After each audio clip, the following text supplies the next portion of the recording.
नमस्कार, मैं हूं ताबिश हुसैन। आप देख रहे हैं एनडीटीवी की खास मुहिम स्कूल फीस की फास। स्कूलों का नया सत्र शुरू हो गया है और बड़े और अच्छे स्कूलों में अपने बच्चों के दाखिले के लिए अभिभावकों की चिंता भी बढ़ गई है। वहीं पहले से स्कूलों में पढ़ रहे छात्रों के माता पिता लगातार हो रही फीस बढ़ोतरी को लेकर परेशान हैं। इस बीच लोकल सर्कल्स की एक रिपोर्ट भी आई है जिसमें 42% पेरेंट्स ने कहा कि बीते 3 सालों में 50 से 80% तक स्कूल की फीस बढ़ाई गई है। अभिभावकों की इसी चिंता को लेकर आज की एनडीटीवी की इस मुहिम में हम ये महत्वपूर्ण सवाल उठा रहे हैं, स्कूल की फीस की फांस का जिक्र कर रहे हैं। अपनी इस खास मुहिम के तहत हम देश के न सिर्फ बड़े शहरों में बल्कि छोटे शहरों के अभिभावकों की परेशानी भी साझा करेंगे। साथ ही अलग अलग राज्यों की सरकारों की प्रतिक्रिया भी आपको दिखाएंगे। साथ ही जिक्र करेंगे प्रशासन की ओर से लिए जा रहे एक्शन के बारे में भी और इस मुद्दे पर चर्चा भी करेंगे। एक्सपर्ट्स हमारे साथ इस खास शो के अंदर जुड़ेंगे। लेकिन बड़े सवाल जो यहां पर इस मुद्दे को लेकर सामने हैं वो आपको बताते हैं। जिन बड़े सवालों को केंद्र में रखकर हम आज स्कूलों और अभिभावकों की परेशानी को लेकर चर्चा करेंगे, वो 10 बड़े सवाल क्या हैं ये पहले आप जान लीजिए। सबसे पहला सवाल यहां पर यह बनता है कि क्या निजी स्कूलों में फीस बढ़ोतरी से जुड़ा कानून होना चाहिए? क्या इसी तरह बेतहाशा फीस में अगर बढ़ोतरी होती रहेगी तो फिर शिक्षा सब लोगों तक कैसे पहुंच पाएगी? उनके लिए कैसे ये मुमकिन हो पाएगा कि अपने बच्चों को अच्छी शिक्षा लोग दे पाए?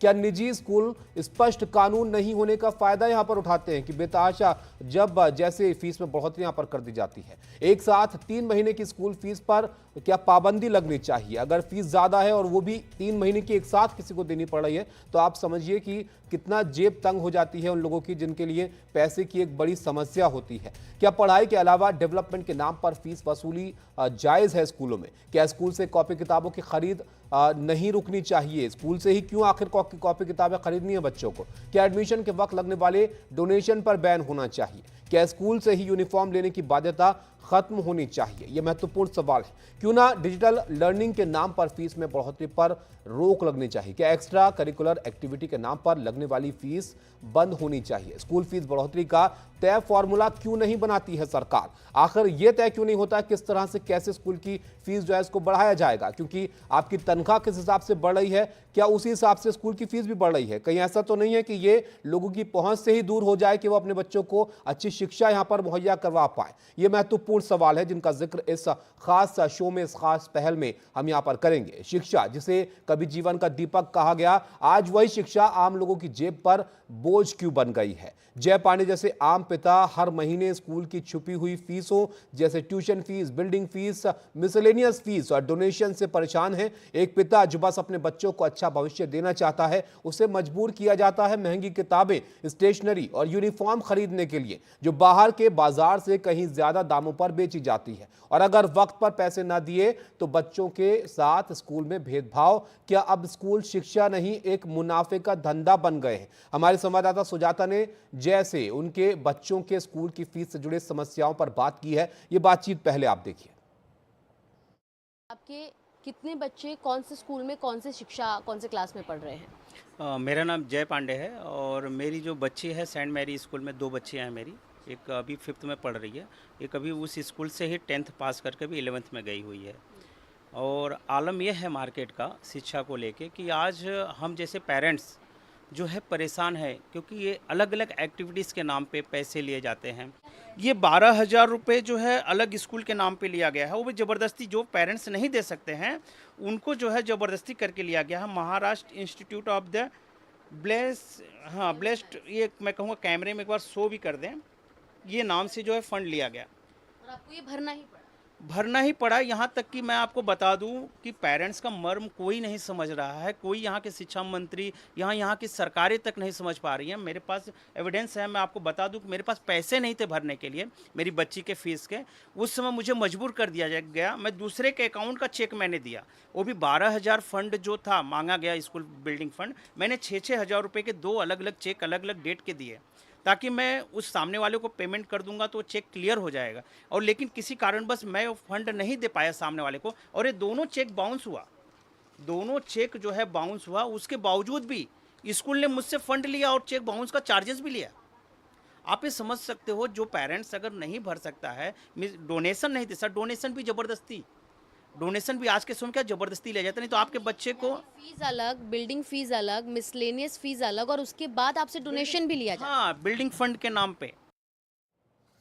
तो आपने देखा किस तरह की फीस तो होती है स्कूल की, उसके अलावा किस तरह के चार्जेस लगते हैं जो चुकाना आम लोगों के लिए, कई लोगों के लिए मुश्किल यहां पर हो जाता है कि एक बढ़ी हुई फीस, उसके ऊपर से इस तरह के चार्जेस जो आपके लिए देना यहां पर अनिवार्य है। जब स्कूल शिक्षा के मंदिर हैं तो फिर माता पिता से चुपचाप वसूली क्यों? फिर महाराष्ट्र के शिक्षक निर्वाचन क्षेत्र से विधान परिषद सदस्य श्री जगन्नाथ मोतीराम अभ्यंकर ने एनडीटीवी को बताया कि शिक्षा से जुड़े कई कानून आज माता पिता को शोषण से बचाने के लिए मौजूद है, चाहे वो जबरन डोनेशन हो, महंगी किताबें कॉपी किट्स हो या बिना जानकारी के अचानक बढ़ा दी गई फीस हो। साथ ही उन्होंने कहा कि हर 2 साल में फीस की समीक्षा में माता पिता की सहमति आवश्यक है। सर, सबसे पहले तो ये जो मुद्दे हैं, ये कोई नए मुद्दे नहीं हैं। अक्सर हम देखते हैं कि प्राइवेट स्कूल में माता-पिता अपने बच्चों को भेजना तो चाहते हैं, लेकिन जो हिडन फीस स्ट्रक्चर है, उसके चलते वो कहीं न कहीं हिचकिचाने लग गए हैं अपने बच्चों को ऐसे प्राइवेट स्कूल्स में भेजने के चलते। क्या कारण है इसका? नहीं, वो तो ऐसा है कि महाराष्ट्र शासन ने इसके बारे में कायदा बनाया हुआ है। फीस का स्ट्रक्चर कैसा रहना चाहिए, इसके लिए गाइडलाइन गवर्नमेंट ने दी हुई है। वो गाइडलाइन के मुताबिक हर 2 साल के बाद में फीस रिस्ट्रक्चर करने का अधिकार संस्था को है, लेकिन ऐसा करते समय जो पालक शिक्षक संघ रहता है, जिसको हम इंग्लिश में पीटीए बोलते हैं, पेरेंट टीचर एसोसिएशन, जिसमें पेरेंट्स ज़्यादा है और बाकी के टीचर्स और प्रिंसिपल उनकी संख्या कम रहती है, ऐसे पीटीए ने डिसाइड करना है कि जो फीस का प्रस्ताव मैनेजमेंट ने दिया है वो फीस का प्रस्ताव बराबर है या नहीं, वो उन्होंने डिसाइड करना है। यदि पेरेंट्स ने उसको ओके कर दिया तो फिर वो बात मान्य होती है, लेकिन मैनेजमेंट ने प्रपोज की हुई फीस और पीटीए ने बताई हुई फीस, इसमें 15% का यदि फ़र्क है तो वो बात डिविज़नल लेवल पर रेगुलेटरी अथॉरिटी एक है, जिसमें वहाँ पे डिस्ट्रिक्ट जज वहाँ पे अध्यक्ष रहते हैं। वो जो रेगुलेटरी कमेटी है वो डिसाइड करेंगी कि बात पीटीए की मानना है या बात मैनेजमेंट की मानना है, और जो भी फीस वहाँ पे तय होती है वो फीस और चैलेंज की जा सकती है। तो आपने देखा किस तरह की परेशानियां लोगों के सामने हैं। उपाय क्या है, किनको ऐतराज है बढ़ी हुई फीस से, वो क्या कर सकते हैं और किस तरह की दिक्कतें हैं स्कूल में बच्चों को पढ़ाने को लेकर उन अभिभावकों के सामने जो बढ़ी हुई फीस से परेशान है। इन तमाम बातों पर चर्चा करेंगे। हमारे साथ खास मेहमान जुड़े हैं, उनसे आपका तारुफ कराते हैं। मनोज शर्मा जी हैं, उपाध्यक्ष हैं दिल्ली पेरेंट्स एसोसिएशन के। डॉक्टर सुकन्या घोष हैं, प्रिंसिपल हैं कृष्णा विकास ग्लोबल स्कूल रायपुर से, और साथ ही हमारे साथ संजीव पाठक जी हैं, PVAS बिहार से जुड़ रहे हैं। आप सब लोगों का बहुत स्वागत है इस चर्चा में। शुरुआत यहाँ पर सुकन्या जी आपसे हम करते हैं, क्योंकि आपने देखा किस तरह की शिकायतें उन पेरेंट्स की भी हैं जो अपने बच्चों को पढ़ाना चाहते हैं, अच्छी शिक्षा देना चाहते हैं, लेकिन आजकल स्कूल की फीस इतनी ज़्यादा बढ़ गई है कि वो कहीं ना कहीं उनके दायरे से बाहर चली जा रही है। इस पर आप क्या कहना चाहेंगे? हाँ, ये बात तो सच है कि पेरेंट्स का और ये कोई नया प्रॉब्लम नहीं है, ये हम देखते ही आ रहे हैं कि ये प्रॉब्लम काफ़ी दिनों से चलते आ रहे हैं। बट ये मुझे लगता है अगर कोई स्कूल्स को प्राइवेट स्कूल्स को फीस बढ़ाने हैं, तो ये हिडन फीस ना हो। पेरेंट्स को पहले क्योंकि पीटीए थ्रू पीटीए जनरली होता है, कुछ-कुछ स्टेट्स में नियम भी है, पर पीटीए के थ्रू, एसएमसी के थ्रू अप्रूवल लेने के बाद ही आई थिंक ये फीस बढ़ाने का जो जजमेंट वो एक डिसाइड करना चाहिए स्कूल्स को। और कभी-कभी जैसे ये हिडन नहीं होना चाहिए। हर एक चीज़ में क्यों हम फीस बढ़ा रहे हैं, ये हर चीज़ जस्टिफाई करना चाहिए। लेकिन यहाँ और पर उसके ऊपर पीटीए तो का बाकी अप्रूवल मैम यहाँ पर क्या मायने रखता है? क्योंकि अभी हमने एक पिता की यहाँ पर दिखाई हालत कि भाई अगर स्कूल ने कुछ कह दिया तो आपको तो मानना है, वो आपके पास क्या विकल्प है? तो आप बच्चों को पढ़ाइए, वहां पर नहीं पढ़ाइए। तो यहीं पे लॉज एनफोर्समेंट की जो स्टेट का जहाँ पे रूल्स है तय पूरा डिफाइंड है, वहाँ पे तो लॉज का थोड़ा सा पेनलाइज करना चाहिए कुछ स्कूल्स को। एक आध एग्जांपल्स अगर आ जाते हैं तो फिर बाकी स्कूल्स भी will follow in the line.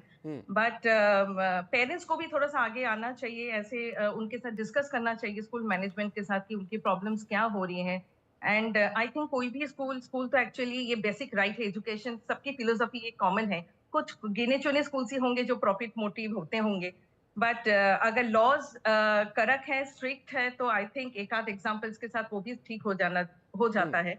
बाकी स्कूल्स को बेसिकली पेरेंट्स के साथ उनकी ट्रस्ट बिल्डअप करने में ही उनकी फिलोसॉफी यही होती है। जनरली मैं भी एक प्राइवेट स्कूल से बिलोंग करती हूँ और काफी सालों से मैंने देखी हूँ कि क्योंकि पेरेंट्स का ट्रस्ट बहुत इंपॉर्टेंट होता है, उनको जी। जबरदस्ती करने के अल्टीमेटली एक स्कूल का कोई फायदा नहीं होता है। उनका एक गुडविल रहता है, उनका ट्रस्ट की बात होती है। सो आई थिंक पेरेंट्स को भी आके डिस्कस करना चाहिए कि उनकी प्रॉब्लम्स है क्या जी, है। पेरेंट्स को डिस्कस यहाँ पर करना चाहिए, उनकी तो परेशानी हम आपको लगातार यहाँ पर दिखाएंगे। संजीव पाठक जी भी हमारे साथ हैं। पाठक जी, 3 साल में 80% फीस का इजाफा, इतनी किसकी तनख्वाह बढ़ती है, ये कितनी दिक्कत लोगों के सामने है, जरा आप भी यहाँ पर बताइए। और ये स्कूल फीस तो अलग है, एक तरफ यहाँ पर tuition fees, building fees, miscellaneous fees, ये तरह तरह की फीस है। आपको लगता है कि ये स्कूलों ने एक बिजनेस मॉडल यहाँ पर तैयार कर लिया है जिसको भुगत वो लोग रहे हैं जो अपने बच्चों को अच्छी शिक्षा देना चाहते हैं? आप तमाम दर्शकों को और आप सबको, मित्रों को, सबको नमस्कार। मैं बिहार से हूँ जी। और बिहार एक गरीब प्रदेश है। मैं यहीं से स्कूलों की शिक्षा के लिए मैं लड़ाइयाँ लड़नी शुरू की थी और बहुत आगे के मुकाम तक हमने अपनी लड़ाइयों को ले जाकर के अंजाम तक पहुंचाया। बिहार जैसे गरीब प्रदेश में शिक्षा का कोई कानून न होने की वजह से हमें भी सताया गया। हम भी उस दुख के पीड़ा से वाकिफ हैं। हमें भी उतना ही दुख हुआ है जितना कि सभी गार्जियनों को हो रहा है।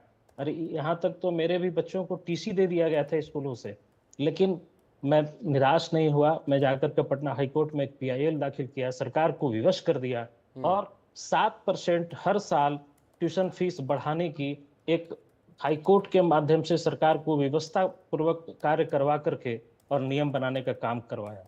यहाँ तक तो मुझे लगा कि साहब चलो 7% है, सफल हो गए। बाकी के जो इम्प्लीमेंटेशन थे वो नहीं करवा पाए। गार्जियंस खुद नहीं आगे बढ़ करके आते कि भाई पहले तो बिहार में हमारे यहाँ तो कोई नियम नहीं था, या जिन जिन प्रदेशों में कोई नियम नहीं था तो वहाँ कुछ अभिभावकों के प्रयास से नियम बन गए। अब नियम बन गए तो अभिभावकों का भी एक दैनिक कर्तव्य है कि साहब उस नियम के माध्यम से जाकर के मैनेजमेंट से सवाल करें कि ये नियम है और इस नियम को हमको मानना है और आपको भी मानना है और इसी के पैरेलल हम लोग दोनों को ही चलेंगे। लेकिन अभिभावकों को सिर्फ अप्रैल के महीना में सिर्फ बेचैनी होती है। मैं स्पष्ट बताता हूं, बहुत सारे अभिभावकों को थोड़ा सा परेशानी होगी मेरी शब्दों से। सिर्फ अप्रैल के महीना में उनको परेशानी होती है। जैसे ही अप्रैल का महीना बीतेगा ना, उसके बाद उनको कोई परेशानी नहीं दिखती। अगर परेशानी दिखती तो अप्रैल के महीना में एकदम बवाल होता, स्कूलों के आगे में धरना प्रदर्शन होता, जो उसके लिए महत्तम अधिकारी हैं उनको, उनके ऑफिसेस को घेर लिया जाता और अपनी दुखड़ा को उनके सामने में रख करके कोई ना कोई सहूलियत वाली समाधान निकालने का प्रयास होता। और वो करते, वो हम लोगों से बड़े नहीं हैं, हम ही लोग लेकिन संजीव जी, अभी एक महाराष्ट्र से एक अभिभावक है, उनकी हमने यहाँ पर बातचीत यहाँ पर दिखाई थी। परेशानी यह है ना कि अगर वक्त पे फीस ना दी गई तो फिर उनके बच्चों को परेशानी झेलनी पड़ती है। अगर बीच में आवाज वो उठा भी ले, बीच में अगर कोई आवाज उठा भी ले तो फिर वो स्कूलों से कैसे लड़े आम लोग? मैं बता तो रहा हूं कि यही तो टेक्निक वो जानता है। जो स्कूल मैनेजमेंट का बंदा है वो हमारे ही बीच का ना कोई सदस्य है, वो कहीं आसमान से तू ऊपर करके नहीं आया। वो हमारी कमियों को जानता है, हमारे दबे हुए नसों को वो जानता है कि कहां कहां इनका नस दबा हुआ है। उसी ट्रिक का इस्तेमाल करता है वो, इसीलिए हमको रुलाता है। अगर हम उसके खिलाफ, हमारे पास जो अधिकार है ना, उस अधिकार का इम्प्लीमेंटेशन सही जगह पे जाके करवाना शुरू करेंगे तो उनको भी परेशानी खड़ी होगी और वो वार्ता करेंगे और सही सही सब कुछ पटरी पर लेकर के चलेंगे। शिक्षा को शिक्षा की दृष्टि से लेकर के चलेंगे। लेकिन यहाँ तो शिक्षा एक व्यापार बना हुआ है ना। मोटी मोटी पूंजीपति लोग वहां पे शिक्षा में पैसा लगाते हैं और उनको डबल मुनाफा, ट्रिपल मुनाफा साल में होना चाहिए। एक स्कूल लेकर के बैठते हैं, साल में 2 स्कूल नए खड़े कर देते हैं। ये कहाँ से हो रहा है?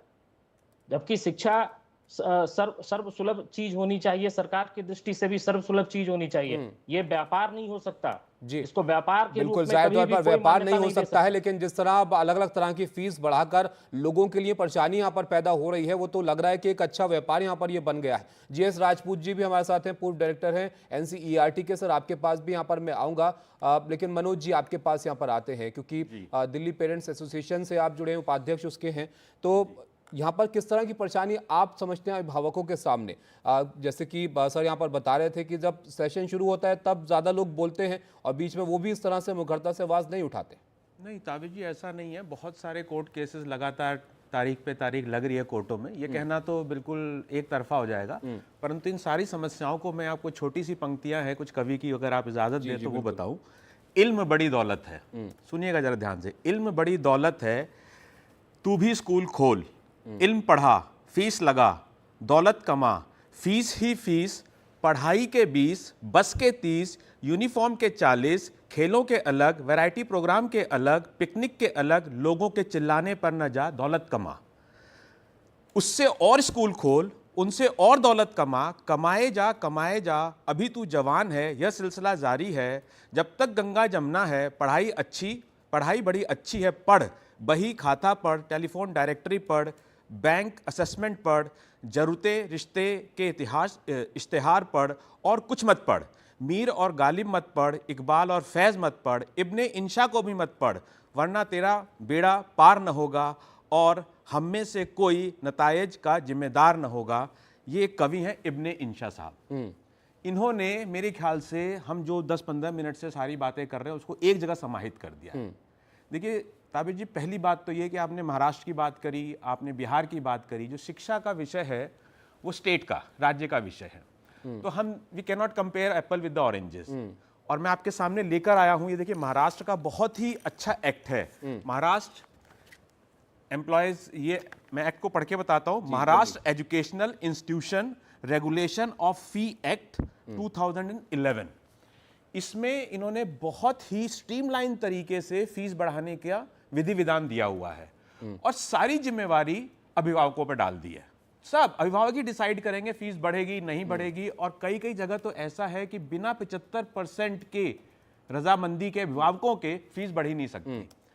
दिल्ली का जो कानून है उसमें सबसे बड़ी कमी एक तो ये है कि आपको मैं बताऊं, एक्चुअली दिल्ली के कानून में हम 4 स्टेक होल्डर ले लेते हैं। देखिए, एक तो दिल्ली सरकार है, पहले आप थी अब भाजपा आ गई है, दूसरा है शिक्षा निदेशालय और तीसरा है स्कूल की मैनेजिंग कमेटी, मैं अनएडेड स्कूल्स की बात कर रहा हूं, और चौथा है पेरेंट्स। ये आप विस्तार से बताइएगा, लेकिन जो महाराष्ट्र का आपने यहाँ पर जिक्र किया, ये महाराष्ट्र एजुकेशनल फी एक्ट 2011, ये अभिभावकों को अगर जिम्मेदारी यहाँ पर देता है, उनके पास इतने हक हैं कि वो तय कर पाए, तब भी क्या यहाँ पर दिक्कत है लोगों के लिए? इस पर चर्चा करते हैं। हमारे साथ पंकज भोयर जी जुड़े हैं, शिक्षा राज्य मंत्री हैं महाराष्ट्र के। पंकज जी, ये समस्या हम यहाँ पर उठा रहे हैं कि स्कूल की फीस जो है वो किस तरह से लोगों के लिए परेशानी का सबब बन गई है, क्योंकि इसके बेतहाशा स्कूल की फीस यहाँ पर बढ़ गई है। आपको लगता है कि ये एक बड़ी परेशानी है लोगों के लिए? नहीं, कहीं परेशानी ऐसी हमको दिखती नहीं है। जब भी कंप्लेंट्स आती है तो महाराष्ट्र की शिक्षा डिपार्टमेंट की तरफ से उसका अटेंशन लेके वहां कंप्लेंट को दाखिल करके वहां इंक्वायरी की जाती है। महाराष्ट्र में जो महाराष्ट्र शैक्षणिक सुविधा अधिनियम 2011 है, जो कि फीस के लिए है, उसके तहत वहां पे पीटीए बनाया गया हुआ है, पेरेंट टीचर्स एसोसिएशन। और जब मैनेजमेंट कुछ फीस डिसाइड करती है तो उसको पीटीए का पहले परमिशन लेना पड़ता है। पीटीए ने अप्रूवल देने के बाद में वो फीस वो स्कूल की तय होती है। एक वहाँ पर अभिभावक थे, उनका बातचीत हमने दिखाई कि स्कूल ने अलग अलग चार्जेस जो है वो लगाए, वो नहीं दिए, देने पर जो है वो उनके सामने परेशानी थी। तो आपको लगता है कि जो महाराष्ट्र एजुकेशन फी एक्ट है, इसको सही से वहाँ पर पालन किया जा रहा है, स्कूल जो है उसको तय तरीके से मान रहे हैं? नहीं, पूरे महाराष्ट्र में इसका सही तरीके से पालन किया जाता है। स्पेसिफिक अगर कहीं की कंप्लेंट रहती है तो उसका हम लोग कॉग्निजेंस लेते हैं और वो स्कूल पे एक्शन लेते हैं। लगभग 1,08,000 स्कूलें महाराष्ट्र में है, जिनमें के 65,000 स्कूलें ये शासन की खुद की है, शासन या स्थानिक स्वराज्य संस्थाओं की है, जहाँ फीस लेने का सवाल ही नहीं आता है। गवर्नमेंट पूरी तरीके से मुफ्त तरीके से शिक्षा देती है। और जो स्कूलें स्टेट गवर्नमेंट की नहीं है, फॉर एग्जाम्पल सीबीएसई है, आईबी है या आईसीएसई है, जिनको सिर्फ एनओसी देने का काम स्टेट गवर्नमेंट करती है, वहां पे भी पीटीए का एक्ट हमने लागू किया हुआ है। और पीटीए तय करती है कि कितना फीस रहना चाहिए, और अगर वहां पे कंप्लेंट आती है तो हम लोग उस पर एक्शन लेते हैं। जी बिल्कुल। चलिए, तो इससे शायद लोगों को जो है थोड़ी तसल्ली यहाँ पर मिले, लेकिन जिस तरह से निजी स्कूलों की फीस में बढ़ोतरी हो रही है, आपको लगता है कि इसके लिए कोई और कानून में बदलाव की जरूरत है? क्योंकि महंगी फीस तो है, ये तो आप मानेंगे। देखिए, ये जो अधिनियम बनाया गया है, ये 2011 का अधिनियम है, जी। महाराष्ट्र शैक्षणिक संस्था स्कूल फीस का अधिनियम। हम लोग अभी इसको नया अधिनियम करने करने जा रहे हैं। तुरंत इसमें और कुछ अच्छे सुझाव भी हमको मिले हुए हैं, नए नए कुछ चेंजेस इसमें हम करने जा रहे हैं। जी। तो आपको लगता है कि फीस थोड़ा कम होनी चाहिए स्कूलों की? नहीं, फीस ज़रूर कम रहना चाहिए ताकि पेरेंट्स को अफोर्डेबल रहना चाहिए, और जिस तरह की क्वालिटी, जिस तरीके की सुविधाएँ वो स्कूल में रहती है, उस वजह से भी कभी-कभी फीस में बाइफरकेशन आता है। एक और चीज़ है सर यहाँ पर पंकज जी, ये स्कूलों में कई तरह के चार्जेस लिए जाते हैं। एक तरफ तो फीस है, इसके अलावा जो चार्जेस होते हैं वो डेवलपमेंट फीस के नाम पे कॉपी किताबें खरीदने को लेकर के वहीं से आपको यहाँ पर खरीदनी चाहिए। इसके अलावा डोनेशन की भी शिकायत है कई लोगों को। आपको लगता है जायज़ है? इसीलिए मैं पालकों को आह्वान करूंगा कि जिस स्कूल में या जहाँ पे इस तरीके की परेशानी उनको होती है, उन्होंने जरूर प्रशासन की तरफ और सरकार की तरफ ऐसी कंप्लेन करना चाहिए ताकि हमने कॉग्निजेंस लेके हम वहाँ कुछ कार्रवाई कर सकें। तो आपको लगता है कि ये जिस तरह की फीस की शिकायतें हैं लोगों की, ये थोड़ी जायज़ है? फीस थोड़ा लोगों की जेब से बाहर स्कूल की यहाँ पर चली जा रही है, और शिक्षा तो ऐसी चीज़ है ना पंकज जी के सबके लिए ये मुहैया होनी चाहिए, क्योंकि पढ़ेगा भारत तभी तो आगे बढ़ेगा भारत। नहीं, इसीलिए इतनी सारी अच्छी शिक्षा की सुविधाएं हमारी महाराष्ट्र स्टेट में और अभी मोदी जी की नेतृत्व में पूरे देश में की जा रही है, और अच्छी सी अच्छी सुविधा, शैक्षणिक सुविधाएं कम से कम फीस में, जो कि पूरे पालकों को वो अपने जेब में से कर पाए, इतना ही फीस रहना चाहिए। पर मेरी पालकों से और एक बार दरख्वास्त रहेगी, आह्वान रहेगा कि जहाँ पे उनको ऐसी तकलीफ जाती है, उन्होंने जरूर सरकार की तरफ मदद मांगनी चाहिए। अच्छा, तो और ये आपको लगता है कि स्कूल फीस जो है वो तय यहाँ पर होनी चाहिए, इसके लिए कोई दिशा में सरकार यहाँ पर काम कर रही है कि एक लिमिटेड स्कूल की फीस रहनी चाहिए, इससे ज़्यादा फीस नहीं होनी चाहिए?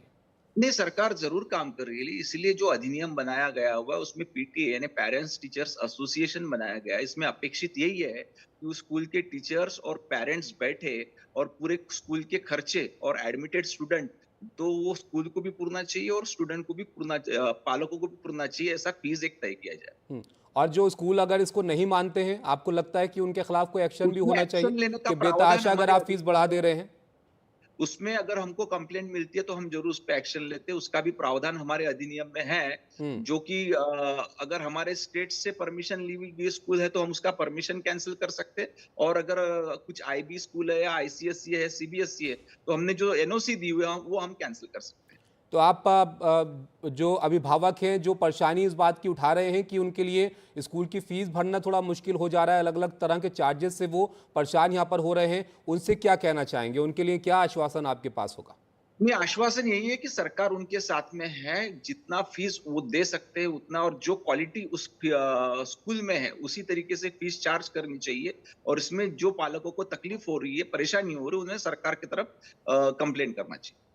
अच्छा पंकज जी, क्योंकि शिकायतें बहुत सारी हैं इस तरह की लोगों की कि फीस को लेकर जो है वो परेशानियां देखने को मिलती हैं, तो उनके लिए ज़रा अगर आप ये बता पाएं कि जिनको शिकायत है तो वो कहां पर शिकायत करें, उनके लिए क्या उपाय हैं, वो क्या कर सकते हैं जो सरकार सुनने के लिए तैयार है? देखिए, मुझे ऐसे लगता है बहुत सारी जगह पेरेंट्स ये चर्चाएं बहुत होती है और एक्चुअल कंप्लेंट्स कम रहती है। पर कंप्लेंट्स अगर अपने को देना है तो हर डिस्ट्रिक्ट में डिस्ट्रिक्ट एजुकेशन ऑफिसर रहता है, डिवीजन लेवल पे डिप्टी डायरेक्टर की पोस्ट वहां पे है, हमारे यहाँ पुणे में कमिश्नर एजुकेशन हमने रखे हुए हैं। उसके बाद भी अगर नहीं होता है तो हमारा वहाँ मंत्रालय मुंबई में, वहां पे भी कंप्लेंट दे सकते हैं। पर हर डिस्ट्रिक्ट में डिस्ट्रिक्ट एजुकेशन ऑफिसर है जहाँ ये लोग कंप्लेंट दे सकते हैं। क्या कोई सरकार की ऐसी वेबसाइट है जहां पर ऑनलाइन लोग कर सके? कि ऑनलाइन शिक्षा तो हो गई है, लेकिन शिक्षा को लेकर शिकायत अगर है तो क्या ऑनलाइन तरीके से उसकी शिकायत की जा सकती है? हाँ, ऑनलाइन तरीके से भी की जाती है। Government of school, department of school education, government of Maharashtra, इस पे भी आप कंप्लेंट वहां दे सकते हैं। जी, बहुत शुक्रिया पंकज जी आपका हमारे साथ जुड़ने के लिए और सरलता से समझाने के लिए कि सरकार इस परेशानी को लेकर क्या सोचती है और क्या उपाय यहाँ पर जो है वो करने की तैयारी वो की जा रही है। बहुत शुक्रिया आपका हमारे साथ जुड़ने के लिए। तो देखिए, ये महाराष्ट्र सरकार में शिक्षा राज्य मंत्री पंकज भोयर जी जो बता रहे थे कि सरकार इस दिशा में जो है वो कदम उठाती है, अगर किसी की कोई परेशानी है, शिकायत है तो उस पर यहाँ पर एक्शन यहाँ पर लिए जाते हैं। मनोज जी आपके पास यहाँ पर लौटता हूँ। महाराष्ट्र की हम बात कर रहे थे, यहाँ पर मंत्री जी को आपने सुना जो कह रहे हैं कि तमाम नियम हैं, जो शिक्षक हैं वो भी ये तय करते हैं कि फीस कितनी यहाँ पर बढ़ेगी नहीं बढ़ेगी, तो तब तो ये परेशानी नहीं होनी चाहिए। जी ताबिर जी, मैं बताऊं, महाराष्ट्र का ये जो शिक्षा का अधिनियम है फीस बढ़ाने वाला, ये बहुत ही अच्छा और बहुत ही स्ट्रीमलाइन तरीके से लिखा गया है। इसमें जो सबसे पहला अधिकार है वो the executive committee shell consist of chairperson, vice person, secretary, 2 joint secretary and members. Now members are minimum 1 parent from each standard, that is nursery to 12th, each standard, and not more than 2 parents from each standard, subject to maximum of 13 parents. यानी किसी भी committee में quorum जो class से होगा एक वो parent parents होना का चाहिए। होगा। हर क्लास से एक 14 parent। पेरेंट्स, मतलब 14 क्लास होगी नर्सरी, 12 ही होगी। अगर 14 पेरेंट जब जाएंगे, अच्छा छोटी सी ताबीज, ये भी बात समझिए, जो समस्या नर्सरी के बच्चे की है ना, वो बेचारा यूनिफॉर्म में टॉयलेट भी कर सकता है, शुशु पॉटी कर सकता है। जो समस्या उसकी, वो 6th के बच्चे की नहीं है। 6th के बच्चे के लिए हो सकता है वॉशरूम बहुत क्लीन होना चाहिए, वो यूज कर सकता हो, और 12th की बच्चे के लिए कुछ अलग समस्या है। तो मेरा सिर्फ ये कहना है कि दिल्ली के जो शिक्षा का नियम है उसमें रिफॉर्म की जरूरत है। हमारे यहाँ पीटीए एक होता है, वो भी मैनेजमेंट का, क्षमा कीजिएगा, प्यादा होता है। वो बिल्कुल प्यादा होता है, वो कुछ नहीं बोलता, कुछ नहीं करता, दस्तखत करके चला आता है। तो मेरा सिर्फ ये कहना है कि जो 21 मेंबर कमेटी है दिल्ली में अनएडेड स्कूल की, उसमें कम से कम 14, हमारे पास already, let's borrow the good things, हमारे पास ऑलरेडी एक अधिनियम बना हुआ, अगर आप इसको कॉपी पेस्ट भी कर दें तो भी मेरे ख्याल से दिल्ली की समस्या बहुत हद तक खत्म हो जाएगी। Let the parent decide fees बढ़नी नहीं बढ़नी है। मैं कौन होता हूं? आप तो नो प्रॉफिट नो लॉस पे स्कूल चला रहे हैं ना। स्कूल मैनेजमेंट ये कहती है हम तो भाई सेक्शन 25 में रजिस्टर्ड सोसाइटी और ट्रस्ट है, हम तो नो प्रॉफिट नो लॉस पे चला रहे हैं, तो आपको क्या जरूरत है फीस बढ़ाने की? मेरा बच्चा है, मेरा बच्चा सोने के चम्मच से खाए, चांदी के चम्मच से खाए या लकड़ी की चम्मच से खाए, वो मेरी जिम्मेवारी होनी चाहिए। एसी में बैठे ना बैठे, वो मेरी जिम्मेवारी है। आफ्टर ऑल मेरा बच्चा है ना, वो सारी बिल्कुल, जिम्मेदारी ये मैनेजमेंट ये को ले ये लेता है। महत्वपूर्ण आपकी बातें हैं, लेकिन अब ये भी बात यहाँ पर सामने है ना कि नियम भी हैं, कायदे भी हैं, लेकिन फिर भी अगर परेशानी है तो फिर क्या यहाँ पर दिल्ली इसका में हल यहाँ पर नहीं, निकलेगा? माफी चाहूंगा, दिल्ली में नियम कायदे नहीं है, हमें इसको ट्वीक करना पड़ेगा। चलिए ठीक दिल्ली है, ये भी एजुकेशन आप एक्ट विस्तार को। से बताइएगा क्या यहाँ पर आपको लगता है कि सुधार हो सकते हैं। जीएस राजपूत जी भी हमारे साथ हैं, पूर्व डायरेक्टर हैं एनसीईआरटी के। राजपूत साहब, आपको यहाँ पर क्या लगता है? परेशानी देखिए अलग अलग तरह की ये हैं।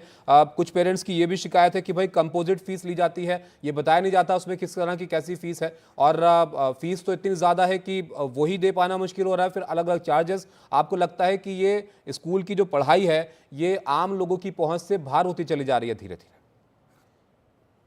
एनडीटीवी एक बड़ा चैनल रहा है और इस पर कम से कम 30 वर्ष मुझे हो गए होंगे इस समस्या पर बातचीत करते हुए। जी, ये सिर्फ दिल्ली या महाराष्ट्र की समस्या नहीं है, न किसी कविता के द्वारा समझाई जाने की आवश्यकता है।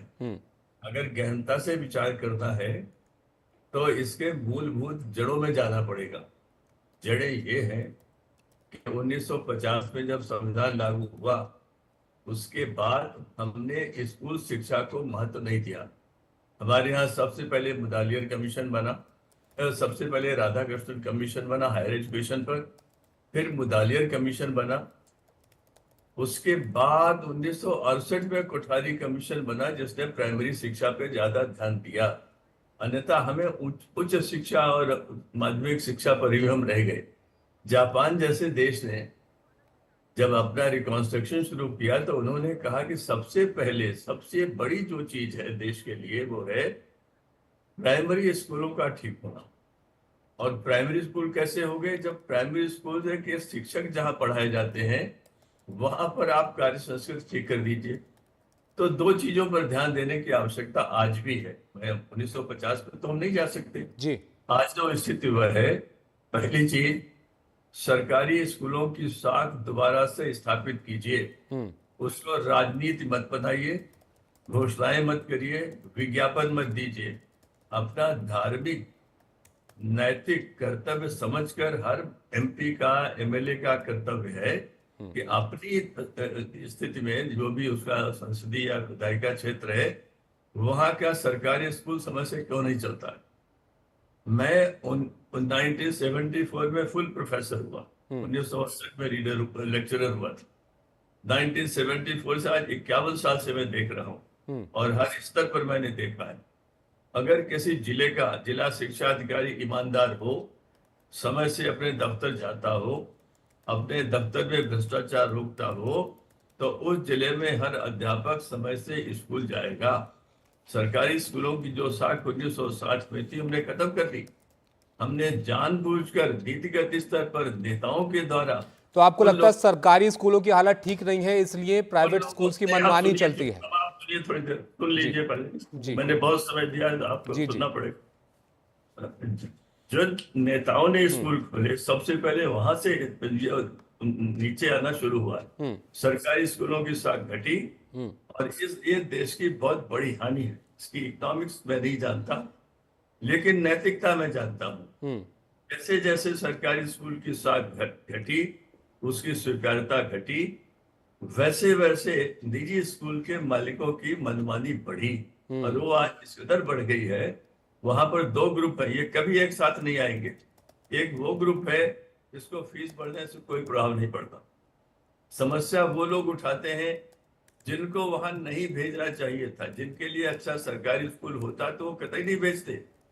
उनको मजबूरी होती है कि वहां पर 100 रुपए, 200 रुपए, 500 रुपए का महत्व है, इसलिए ये समस्या आपके सामने आती है, और ये आती रहेगी जब तक देश के एमएलए एमपीज इसमें अपना कर्तव्य मानकर और ईमानदारी के साथ, ईमानदारी पे बार बार मैं जोर देता रहा हूं। सर, एक छोटा सा सवाल और आपसे यहाँ पर मैं पूछना चाहूंगा। आपने बहुत इंपॉर्टेंट पॉइंट यहाँ पर रेज किया कि अगर सरकारी स्कूल बेहतर शिक्षा नहीं मुहैया करा पा रहे हैं तो जाहिर तौर पर प्राइवेट स्कूल की तरफ लोग रुख कर रहे हैं और वहां पर मनमानी उनकी बढ़ रही है। लेकिन क्या प्राइवेट स्कूल जिस तरह की शिक्षा लोगों को दे रहे हैं उससे आप संतुष्ट हैं? जिस तरह की फीस ली जा रही है, क्या उस हिसाब से पढ़ाई यहाँ पर होती है? क्योंकि कॉम्पिटिटिव एग्जाम के नाम पर अलग से पढ़ाई होती है, उसके अलग से चार्जेस हैं, हर चीज के अलग चार्जेस हैं यहाँ पर। परिस्थितियां इस समय बदली जा सकती है। इस समय फर्स्ट जनरेशन लर्नर्स की स्थिति नहीं है। ज्यादातर बच्चे थर्ड जनरेशन या सेकेंड जनरेशन लर्नर के हैं। माता पिता समझदार है, वे स्कूल जाकर पूछ सकते हैं कि एनसीईआरटी किताब से जब काम चलता है तो आप क्यों हमें 5 गुने या 6 गुने दाम पर किताब क्यों खरीदते? हर एक आदमी जानता है कि 6 गुने दाम पर जो किताब खरीदी जाती है उसकी कोई आवश्यकता नहीं। प्राइवेट पब्लिशर्स का दबाव है, नेताओं का दबाव है, नेताओं की अरुचि है इसमें कि कोई चीज बदले, क्यों उनके बच्चे या तो यहाँ बड़े स्कूल में पढ़ते हैं या विदेश में पढ़ते हैं। प्रश्न यह है कि जब तक आप सामाजिक स्तर पर बड़े निर्णय नहीं लेंगे तब तक मीडिया सिर्फ इस तरह से डिबेट करेगा कि एक छोटी सी बात को लेकर के आप मूलभूत बात चाहिए। एनसीईआरटी की किताबें देश में हैं, इतने पेरेंट्स जाकर अपने स्कूल में ये पूछते हैं कि स्कूल ये किताब आप क्यों नहीं लागू करते? जी इसी से हमारा बिल्कुल। तो मूलभूत बड़े बदलाव करने की यहाँ पर जरूरत है ताकि इस शिक्षा के स्तर को सुधारा जा सके और इस तरह की समस्याएं लोगों के सामने ना हो। बहुत शुक्रिया आप सब लोगों का हमारे साथ जुड़ने के लिए, इस चर्चा में शामिल होने के लिए। मनोज जी, सुकन्या जी, JS राजपूत जी, संजीव पाठक जी, आप सब हमारे साथ जुड़े, बहुत शुक्रिया आपका इस चर्चा में शामिल होने के लिए। तो देखिए, एनडीटीवी की मुहिम लगातार जारी रहेगी। आपसे जुड़े हुए तमाम महत्वपूर्ण सवालों को हम यहाँ पर उठा रहे हैं। स्कूल की फीस किस तरह से लोगों के लिए फास बनी हुई है, ये दिन भर जारी है, इस पर आप भी अपनी राय हम तक पहुंचा सकते हैं। महाराष्ट्र में इन दिनों स्कूली बच्चों के कई पेरेंट्स एक अनोखा आंदोलन कर रहे हैं। ना कोई धरना, ना कोई नारेबाजी, बस खामोशी से कई पेरेंट्स निषेध का एक अनोखा तरीका अपना रहे हैं। वजह है CBSE के नियमों का हनन। नियम जो स्पष्ट रूप से बताते हैं कि स्कूलों में व्यावसायिक गतिविधियां नहीं होनी चाहिए। अदालतों ने भी यही रुख बार बार यहां पर स्पष्ट किया है। फिर भी न सिर्फ हर वर्ष निजी स्कूलों की फीस में बढ़ोतरी होती रहती है, बल्कि किताबें, कॉपियां और स्टेशनरी समेत सभी खर्च हर वर्ष यहां पर बढ़ते रहते हैं। इतना ही नहीं, स्कूलों में इन चीज़ों को बेचा जाना अब आम बात हो गई है। इन्हीं बातों के खिलाफ अभिभावक भी अनोखे तरीके से निषेध जता रहे हैं। पेरेंट्स के ऊपर बर्डन तो आ ही रहा है और प्लस हर साल बढ़ा रहे हैं, और कुछ फिक्स नहीं है कि कभी किसी स्कूल का 5% है, किसी स्कूल का 10% है, किसी स्कूल का 15% है। तो वो इंक्रीमेंट जो है वो हर साल उनका रहता ही है कि आगे का जो हायर एजुकेशन है उसमें भी कोचिंग्स आ रहे हैं, तो आफ्टर ऑल पैसा वहाँ पे भी लगाना है। तो जो अर्ली एजुकेशन जो है अप टू 10th का, तो पेरेंट्स को ये लगता है कि शायद हम वहाँ पे कुछ अमाउंट अपना बचा सके तो हम लोग आगे उसमें यूज़ कर सकते हैं। हर साल 5% बढ़ा रहते हैं, 45 से 50, 50 से 55, 55 से 60। वो स्कूल का फीस, अदर खर्चा, बुक्स, ये सब पकड़ के 65-70 हज़ार रुपये, 75 हज़ार रुपये ऑटो पकड़ का साल का जा रहा था। और अभी एकदम बिल्कुल बजट के बाहर ही हो गए थे। फिर और नई स्कूल में यहाँ पे अपना 42,000 में साल भर का फीस हो जा रहा। देश भर में विभिन्न माननीय हाईकोर्टों में कई रिट याचिकाओं में भी यह ऑर्डर हुए हैं कि स्कूल्स में कमर्शियल एक्टिविटी करना गलत है, लेकिन इसके बावजूद भी कोई भी स्कूल में एक्टिविटी थमी नहीं है। इसका नेक्सस जो है इतना स्ट्रॉन्ग है। इन लोग क्या करते हैं कि गवर्नमेंट ने तो बोल दिया एनसीईआरटी के सिलेबस लागू हो, लेकिन एनसीईआरटी का सिलेबस लागू ना करते हुए इन लोग विभिन्न ऑथर्स और विभिन्न पब्लिशरों के बुक्स रिकमेंड करते हैं बच्चों को, और वो बुक्स और जो ऑथर रहते हैं उनकी किताबें केवल स्कूलों में मिलती है, कहीं बाजार में नहीं मिलती है। इसके कारण ये नेक्सस बहुत फल फूल रहा है। तो ये समस्याएं हैं, आप देख सकते हैं किस तरह की परेशानियां लोगों की यहाँ पर हैं। वो लगातार इस तरह के सवाल जो है वो उठा रहे हैं। अब देखिए स्कूल फीस को लेकर ज़रूर उम्मीद करते हैं कोई हल यहाँ पर हो लोगों की इस दिक्कतों का। बहरहाल एक ब्रेक के लिए यहाँ पर रुकते हैं, ब्रेक के बाद वापस लौटते हैं। आप बने रहिए हमारे साथ। स्कूलों की मनमानी पर एनडीटीवी की खास मुहिम को लेकर दिल्ली के शिक्षा मंत्री आशीष सूद से खास बातचीत की हमारे सहयोगी अंजीत ने। वो बातचीत भी आपको दिखाता है। और एनडीटीवी की मुहिम लगातार जारी है। लगातार ये शिकायतें मिलती हैं कि स्कूल मनमाने तरीके से फीस को बढ़ा देते हैं जिनका कोई आधार नहीं है और अभिभावकों को परेशान होना पड़ता है। इसी पर बात करने के लिए दिल्ली के शिक्षा मंत्री आशीष सूद जी हमारे साथ जुड़ रहे हैं। बहुत बहुत स्वागत है सर आपका एनडीटीवी पर। और जो पहला सवाल है वो यही है कि स्कूलों की फीस बढ़ाने का आधार क्या है, क्योंकि सबसे ज्यादा इसकी शिकायतें मिली हैं। क्योंकि अभी भी कितना प्रतिशत सरकारी स्कूल फीस बढ़ा सकते हैं इसको लेकर तो गाइडलाइन है, लेकिन प्राइवेट स्कूल कितनी फीस बढ़ाएंगे इसको लेकर के कोई गाइडलाइन नहीं है। इसको लेकर सरकार का रुख क्या है? दिल्ली में दिल्ली की शिक्षा व्यवस्था 1973 के एक्ट के मुताबिक चलती है, जहां स्कूल्स को अपनी ऑडिटेड अकाउंट्स देने होते हैं दिल्ली डायरेक्टरेट ऑफ एजुकेशन को, जहां पर हर साल उनकी एक इंस्पेक्शन होनी ज़रूरी है। मगर दुर्भाग्य ये है तथाकथित शिक्षा क्रांति के जनक लोग जो अपने आप को कहते हैं उन्होंने क्रांतिकारी शिक्षा व्यवस्था खड़ी की है, जो खुद ही अपना गाल बजा बजा कर ये कहते हैं कि हमने ये कर दिया पिछले 10 साल में, हमने फ़ीस नहीं बढ़ने दी। आपको जानकर हैरानी होगी, हर स्कूल के ऑडिटेड अकाउंट्स मंगाने की जगह केवल 1670 में से 75 स्कूल के अकाउंट मंगाए जाते थे जी। तो कैसे वो लोग निर्णय करते थे, क्या करते थे, इसके संदर्भ में कोई रिकॉर्ड, पिछले रिकॉर्ड खंगालने पे पता चलता है कि आज तक है ही नहीं जी। ये तो भारतीय जनता पार्टी की वर्तमान सरकार ने एसडीएम के नेतृत्व में एक कमेटी बनाई है जो हर स्कूल की ऑडिटेड रिपोर्ट इकट्ठा कर रही है, संकलित कर रही है जी। ये ऑडिटेड रिपोर्ट प्रॉपर्टी होनी चाहिए दिल्ली शिक्षा। सुनिए पहले मेरी बात आप बोलिए। दिल्ली पहले मेरी बात ये ऑडिटेड रिपोर्ट दिल्ली के शिक्षा निदेशालय की प्रॉपर्टी होनी चाहिए।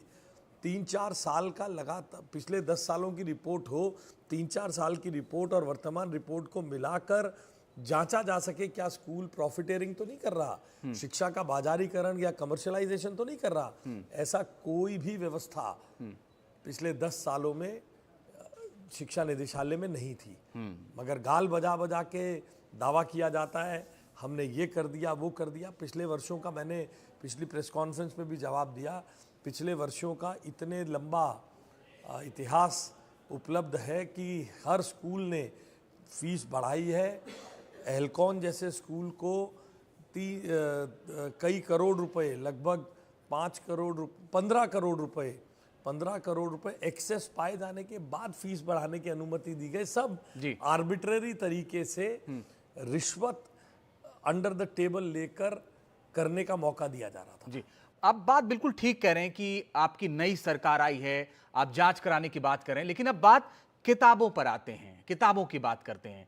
किताब बाहर से खरीदने के लिए बच्चों पर दबाव बनाया जाता है, और रही दूसरी बात, एनसीईआरटी किताबें सस्ती हैं, अगर वो खरीद लें तो 5 से 6 गुने का दाम में अंतर आ जाता है। इसको लेकर भी कोई नियम होना चाहिए आपके हिसाब से? देखिए, हम तो 27 साल बाद दिल्ली की सरकार में आए हैं। सही बात है। तो जो लोग शिक्षा की क्रांति, ये कोई आज से तो कहानी हुई नहीं है। बताइए, आप अपने परिजनों से पूछिए, उनके बच्चों के साथ ये परेशानियां होती रही। आज मेरे बच्चे तो बड़े हो गए, मगर पिछले 15 साल पहले ये परेशानी हमें भी आती थी, मगर किसी ने इसकी ओर ध्यान ही नहीं दिया। वर्तमान सरकार ने, हमारी सरकार ने, मुख्यमंत्री रेखा गुप्ता जी की सरकार ने, में शिक्षा निदेशालय ने ये ऑर्डर जारी किए हैं कि इस तरीके से खरीद के लिए जबरदस्ती नहीं कर सकते। करने पर केवल सिविल कार्रवाई नहीं, दंडनात्मक कार्रवाई बीएनएस की धारा में की जाएगी। और आप देखते जाइए, हमारे पास जो शिकायत आ रही है उसके अंतर्गत स्कूलों के ऊपर बीएनएस की धारा में गिरफ्तारी तक की कार्रवाई होगी। ये हमने की है, ये कोई रातों रात 50 दिन में हमने लाकर व्यवस्था नहीं खड़ी कर दी है।